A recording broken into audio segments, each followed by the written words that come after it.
Feels good in the shade, huh?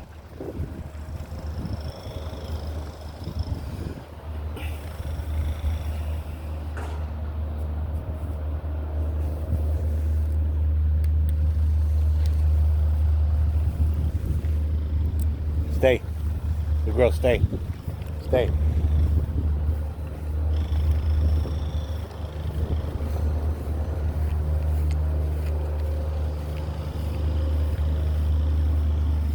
Go.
That's one bottle of water, filling both their bowls up, so they got water.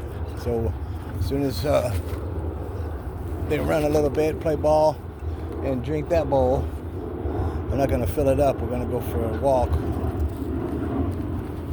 just so they can get some snooping out. So we'll get some running out this morning, and then they can just sniff and snoop. And then we'll go down to the south side of the park over there, and then I'll break out the bowls again and give them more water.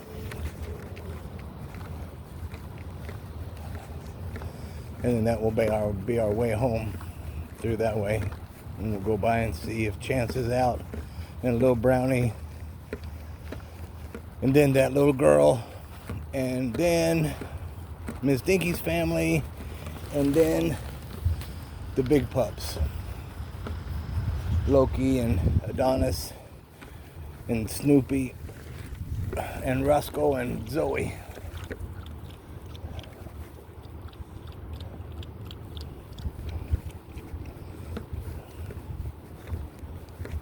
I like this area better anyway. It's just more isolated, more secluded from the rest of the park.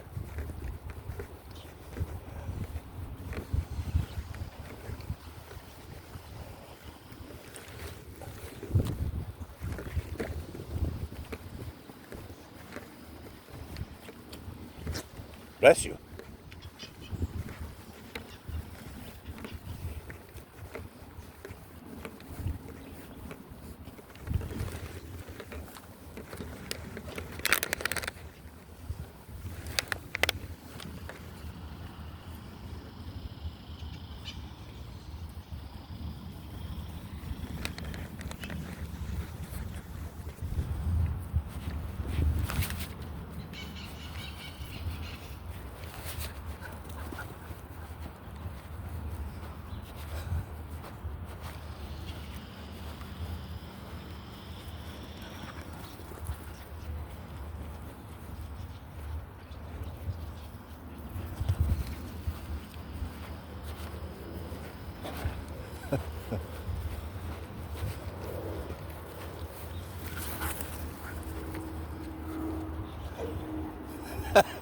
He slipped and fell.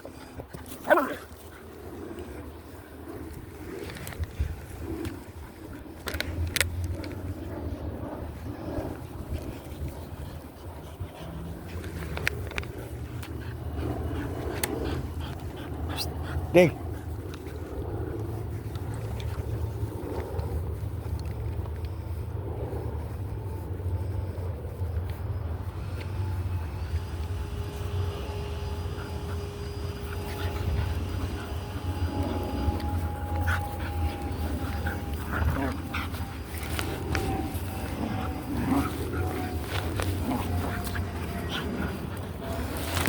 She knows.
11 o'clock already.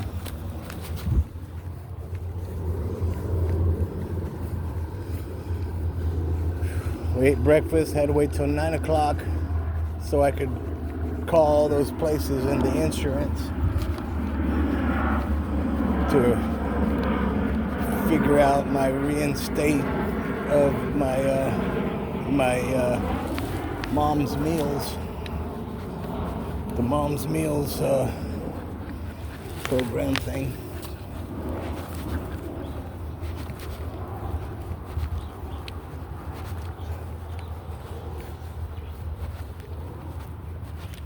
And they're a joke. It's so sad that it's of course I live in California, so California, they're all a joke, you know. It's all these programs, and the programs are designed to help, but the reality is of the programs, they're actually designed to make these people money, you know, and make them wealthier than, you know, what they are, or whatever. But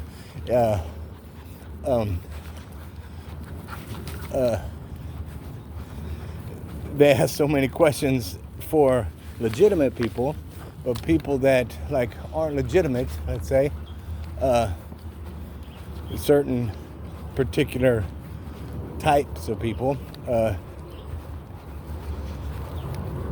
they just give them, you know, whatever, just because, again, they're a certain type.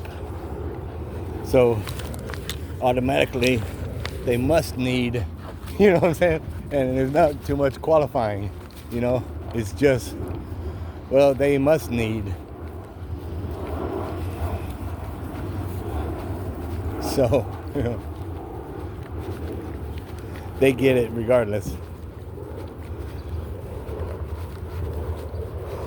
For instance, I had to speak and have to speak to a dietitian and nutritionist, you know, and she says, well, can you prepare meals? Can you stand there for an hour and prepare meals? Your meals? And I was like, well, first, it's me and 2 dogs, 2 puppies, and if I'm going to make a dinner, it does not take an hour to prepare dinner, you know. I mean, no way, whatever I'm cooking, or unless of course I'm baking some chicken or whatever, then it goes in the oven, and it might be in the oven for an hour, or a whole turkey or something. But if that's the case, I'm not going to stand there just watching it, cook in the oven. I'll put it in the oven, go do whatever. 45 minutes, an hour later, I go back or check on it or whatever, and then I had to answer questions and stuff like, when you purchase a package of chicken, okay, whatever it may be, chicken, do you rinse the chicken off, blah blah something, before preparing it, or however they word it, and I'm over 50 years old. My whole life, yeah, you wash it, you rinse the chicken off, just period. And so now, okay, the nutrition lady said, no, that's wrong. And I'm like, what? And she says, yeah, they changed it, because now they say that if you go to wash the chicken off, washing the chicken off, the remnants or the stuff that's on the chicken that you're rinsing off or whatever could splash onto your counter and onto your utensil, etc., and you could spread salmonella. So it's like, wait, but not if you know what you're doing and you're like careful or whatever.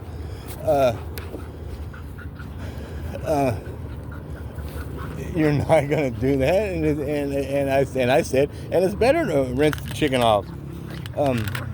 If you just willy-nilly, you're just throwing it around or whatever, then well, of course, you have that to worry about. But isn't that the whole purpose of worrying in the beginning? I mean, because if you're worried about rinsing it, whatever's on it, you're not going to unconsciously just go to rinse it off and let the stuff you're rinsing off just spread all over everywhere, all over your area, your kitchen. It makes no sense. It's just, and of course she has to explain to me again, well, that's the way it is. So I was like, okay, whatever. But I'm gonna rinse my chicken. You know what I'm saying? So I'm still gonna rinse my chicken, but you have to listen to them and have to agree with their rules and guidelines. Yeah, now even more, of course. But I was like, okay, whatever. Just two examples of and she says, are you able to chop up an onion? And I was like, well, sure. Or carrots or whatever. I don't really use onions because of my puppies, because I have dogs, but if I needed to chop an onion for me, when it's just me, I wouldn't need a whole onion. And second, the amount of onion I would need, yeah, sure, I could chop it up. Is that, I mean, is that like a requirement? You know what I'm saying? I mean, to be able to chop an onion? And she was like, yeah. And I was like, okay. And she goes, do you think you can stand and for an hour, and chop? And I was like, well, see, it's confusing, because if I was going to chop an onion, it's not going to take an hour to chop an onion first. I mean, a whole onion. A bag of onions, maybe it might not, even take an hour. Or a bag of onions could possibly take an hour. But if I'm preparing a meal, yeah, I was like, okay. All right. Next question, please. Sorry. and then she goes, and then she asked me about my weight. Oh, this is the dietitian. This is the dietitian now. She asked me about my weight, and I was like, well, because I'm poor and I can't afford like a lot of food or pay my bills, get my medicine or whatever, I have to limit and budget. And so if I don't eat, then I'm going to lose weight, period, regardless. And she goes, well, it looks like your weight has kind of been the same. And I was like, the same as what? Just again to understand their, because she's trying to like say something, and just base it on, because if I talk to her every 6 months, and every 6 months my weight is, let's say, around 175 to 185. Well, 1 month it's 175, 1 month it's 185, 1 month it's 180, 1 month,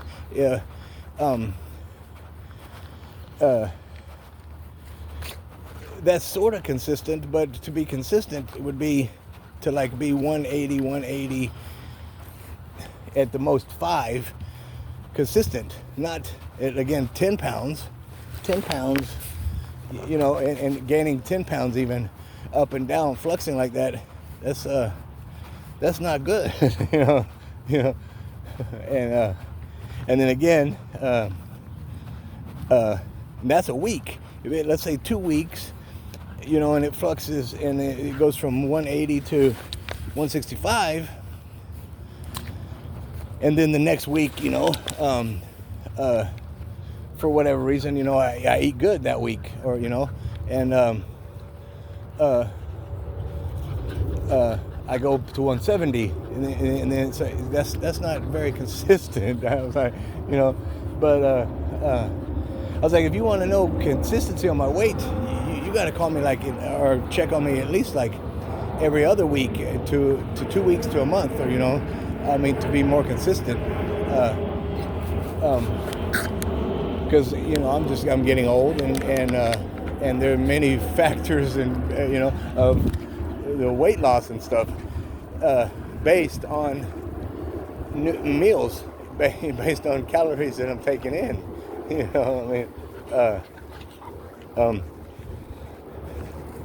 If I do nothing and don't eat, I'm going to lose weight, and nutritional value and everything included. If I lay around, do nothing, and just eat, especially high-calorie foods, is like sweets and stuff, and things again that aren't nutritious but have high calorie, then I'm just gonna get sloppy. I'm just gonna get, it's I'm gonna gain weight, but it's not gonna be good weight or healthy weight or nothing like that. It's just gonna be a bunch of flab, and that's not good. But so now to that note, when I was more stable in my life, and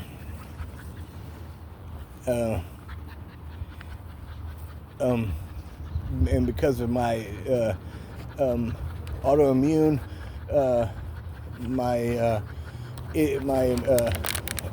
disability issues, my terminal illness, and other things, I decided, and again, because I was able to go to a doctor and actually, see what's going on with me, since I've never done it in my whole life, or been able to do it. You have organ issues and gut health issues. You have bowel problems, urinator problems. There's all sorts of issues.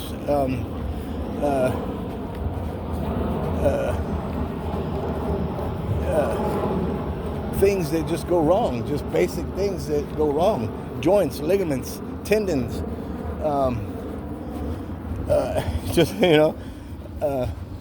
mental health, memory loss, all that. I didn't know anything. And when I was able to actually go to the doctor to like check these things, to get these things checked out, to see, you know, what's going on with my life. There were many issues, you know, there were many things going on that that if you don't check and you just keep going on, you know, the road and the path and nutritional guidance and stuff that you're on, you're gonna die. You know what I'm saying? And in a lot of ways and times, a lot of that stuff can be prevented. Like I've known people that, you know, have grown to be let's say without proper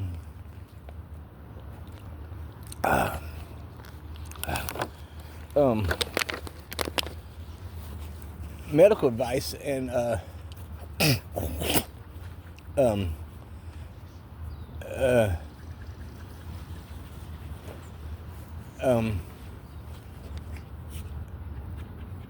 they die, you know, kind of early, and if they like stopped drinking or did a little more exercise even, or cut out sugar, or just, you know, some basic stuff like that, could have lived easy another 20 years, and instead of dying at like 60, they could have possibly, you know, made it to 80, and but because of choices and stuff that they made, you know, 60 was it, you know, and so when I found out I could go to the doctor and I got insurance, etc., and I started getting checkups, I had many issues, you know, that if I would have just kept going, I would have died, or had a stroke, or, you know, stroked out, or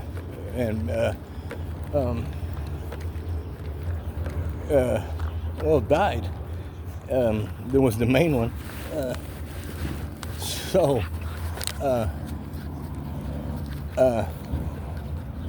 I started exercising and just working out and just like eating, you know, again, whatever I could, because growing up, for me, with like not a lot of family members and family period, I usually, unless I had a family or like even a group, like living in like a community household, you know, like with like extra kind of help, backup help and stuff, my whole life, it was either pay rent or eat, and you got to pay rent, you know, to live.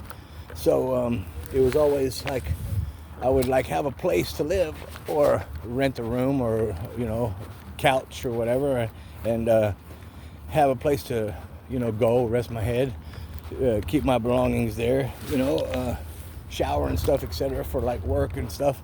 But had no groceries, you know, and ever had no groceries. And then, like, even when I worked, my main concern was working someplace where I could eat, you know. So that's why I went to school to be a chef, or a cook even, just, you know. But because again, so now I'm working and paying my rent and my bills, but can't eat. So I work where I can eat, and, you know, am able to eat. So, but that would usually only guarantee me one meal, sometimes two, where I would go and I'd get a meal at my job, you know, for the job, and then I would either one way or the other take a meal home, you know, whether I had, like, you know, make a sandwich and stuff or whatever and sneak it, or just, you know, do some extra work for, you know, a little plate, or, you know, whatever. And and that was the case. And then again, that way, you know, sometimes I'd eat two meals, and then again, But the basic point for that was I would at least get 1 meal, and 1 meal a day, and then working again to pay your bills and to rent, especially 1 meal, it doesn't cut it.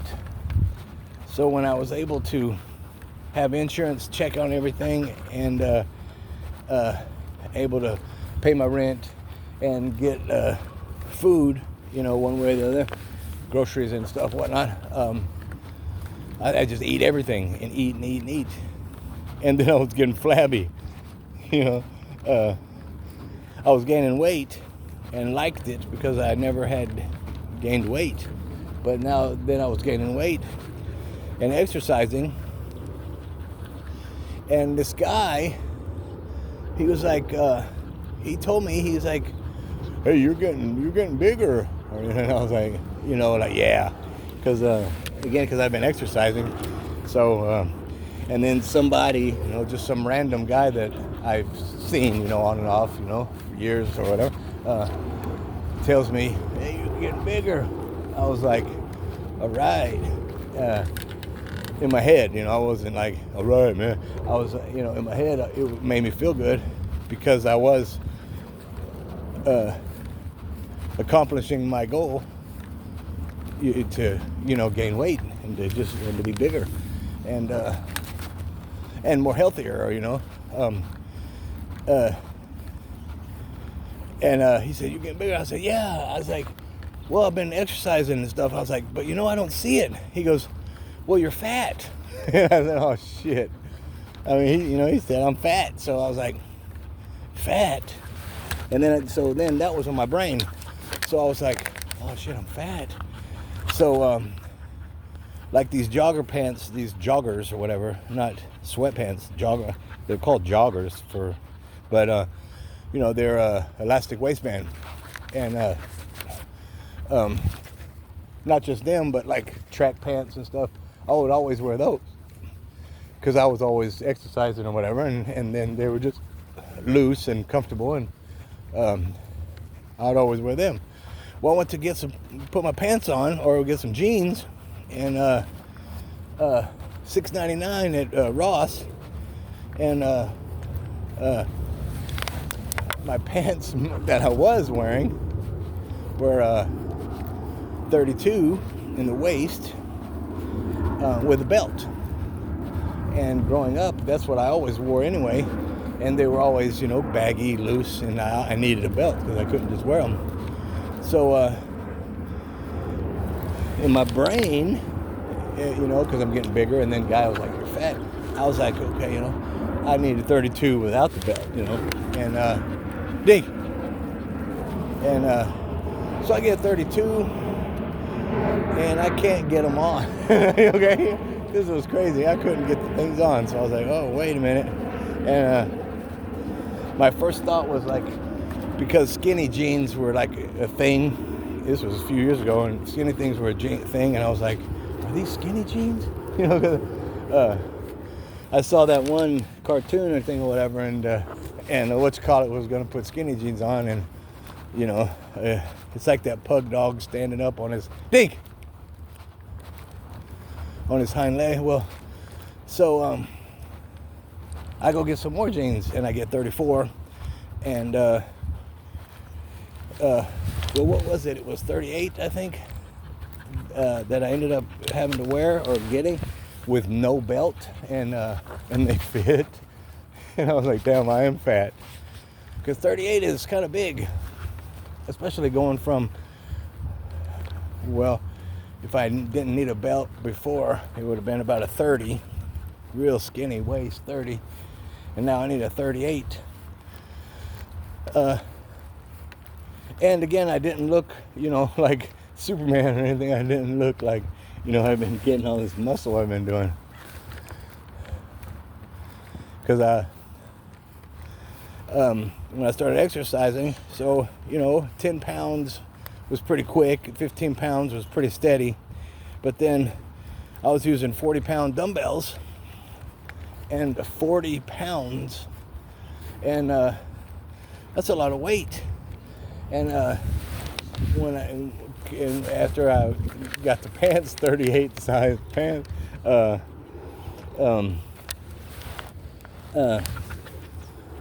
I realized why I was using 40-pound dumbbells, because that fat, that weight, was what was doing it. I mean, of course, there was some muscle gaining from that process. Again, because that's a heavy weight, 40 pounds.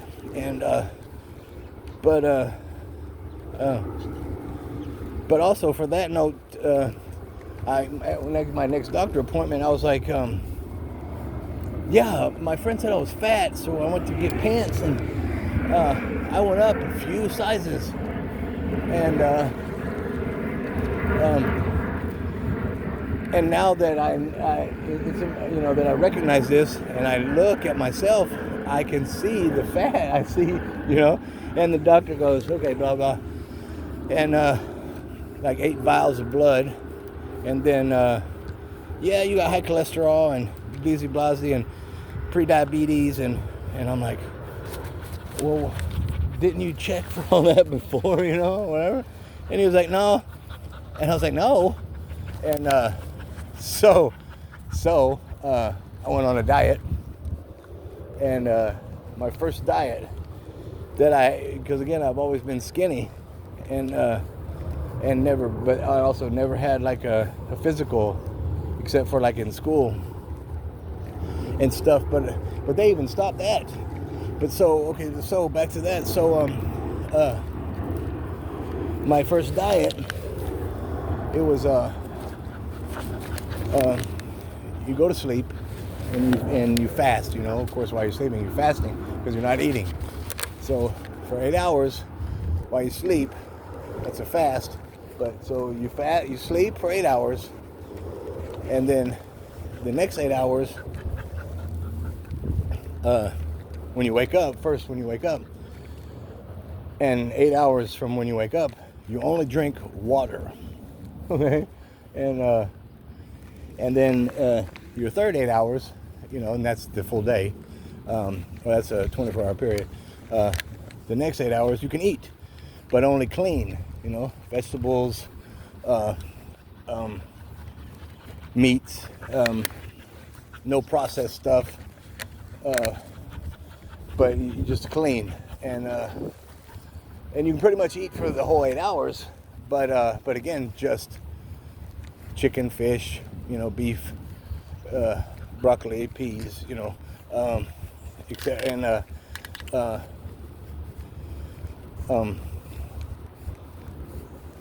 and I swear, when people say, oh, they want to kill you, they want to starve you to death, or they want to for a diet, and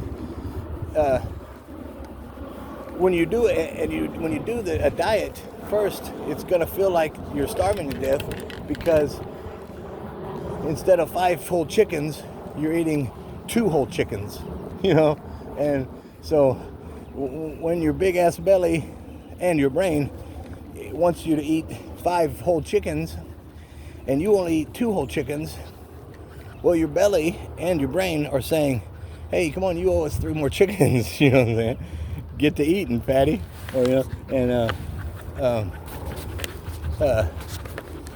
But you're not starving, again, your belly, and then your mind, your brain is saying that you are, but you're not. And even if you went from 5 whole chickens to 1 whole chicken, you're still not starving, and you're not going to die. But you feel like it, you know what I'm saying? And a lot of people don't want to go through the feeling. But so I was supposed to do it for 2 months, 8 weeks, and I did it for 4 months. When my time was done and over or whatever, I had gotten used to it, and so I just kept going. And the 8 weeks, 2 months that I did it, I went from 212 pounds, a 38 waist, to 176 and a 34 waist. So it did a lot of good. And then again, then so I kept going, and but I was still exercising and still regulating my weight, or trying to regulate my weight. So 2 more months, I had actually went up to from 176 to 182-ish, 181, 182, but dropped my waist from 34 back to 32 with no belt. So I was still even bigger than when I originally started, but back to the same size pants or waist, and that I was wearing or whatever. And but then after that, I had devised my own calorie and diet plan, again for myself. And then the second one, 4 diets. Then though the second one again was for the pre-diabetes, so I completely changed my whole diet, and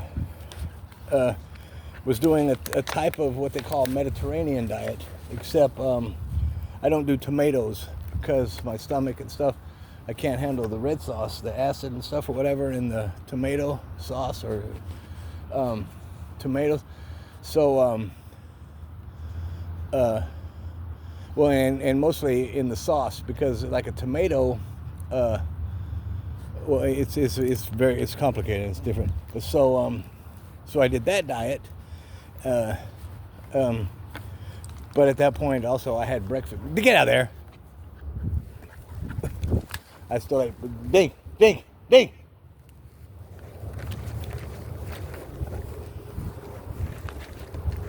Oh.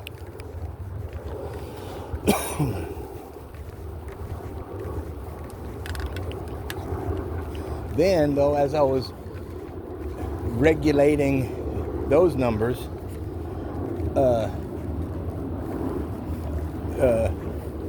doctor said, because of my weight fluctuating like that, and because I had just gotten kind of so big, kind of so quick, not quick, but pretty quick, fat, that is, he was worried about my heart and kidney and liver disease and heart and everything. So he was telling me, and I was being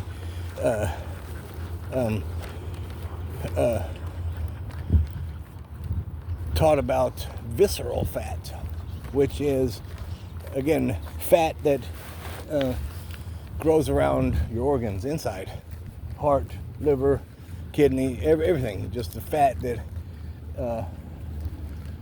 globs onto those organs and causes those organs to not work properly. So the visceral fat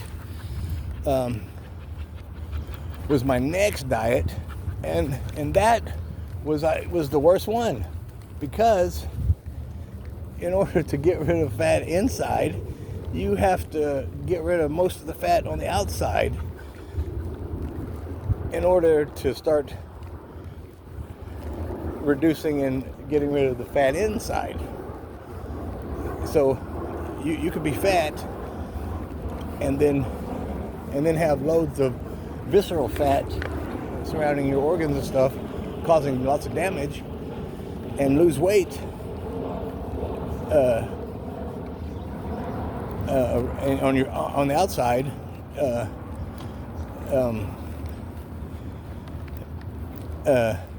and still have the visceral fat. And still having the visceral fat again is still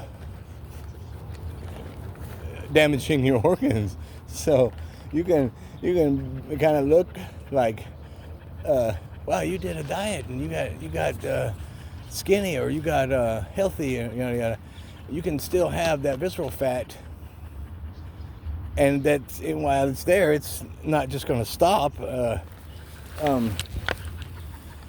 It's going to continue to gather and gain more fat and cause more issues with your internal organs. So that's a big deal all in itself. But that was the worst one. So that was the next one that I worked on. So then I did that one, And again, now that one was the one that if you have visceral fat and you need and you're kind of heavy to an obese weight, cool, and not even quite obese, just overweight. If you have visceral fat, that's the one that you're gonna think that it is gonna kill you more than just a diet, because again, you've got to lose all that cellulite and all that stored fat and stuff that's in your tissue on the outside of your body to get to the inside of the body fat. And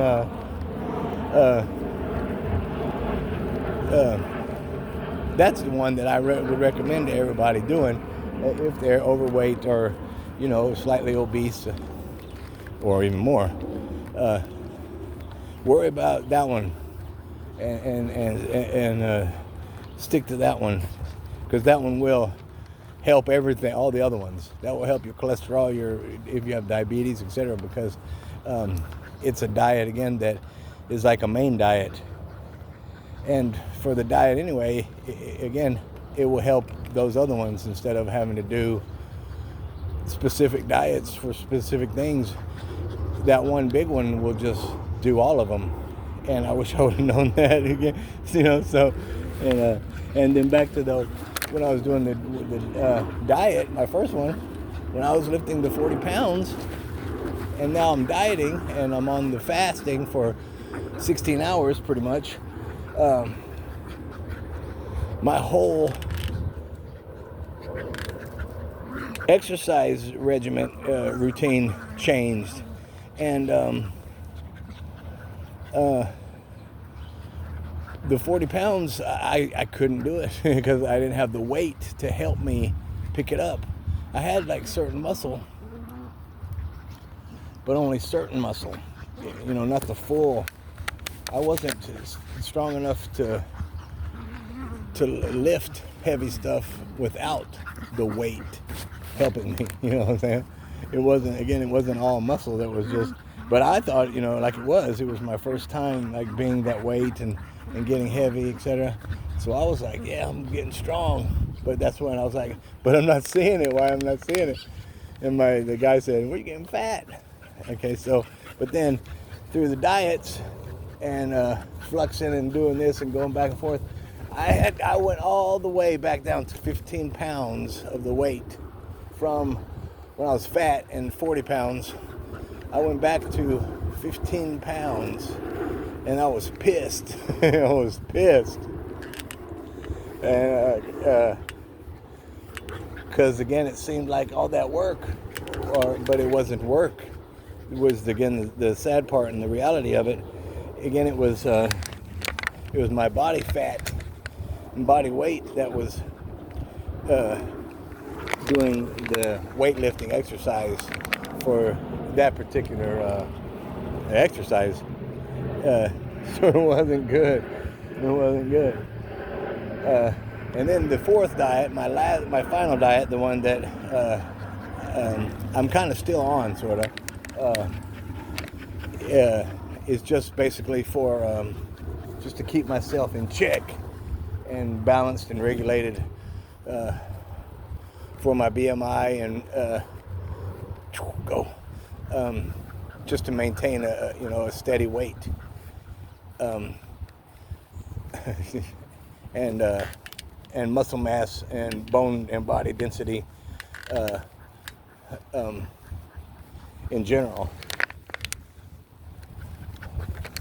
And so when I talked to after the nutritionist, and I talked to the dietitian,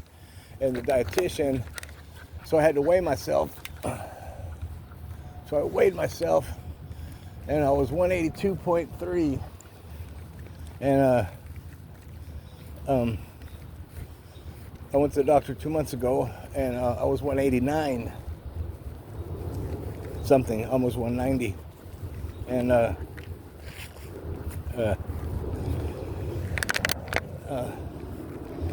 it's good, but not good, because that's 6 pounds that went somewhere because of lack of nutrition, lack of food.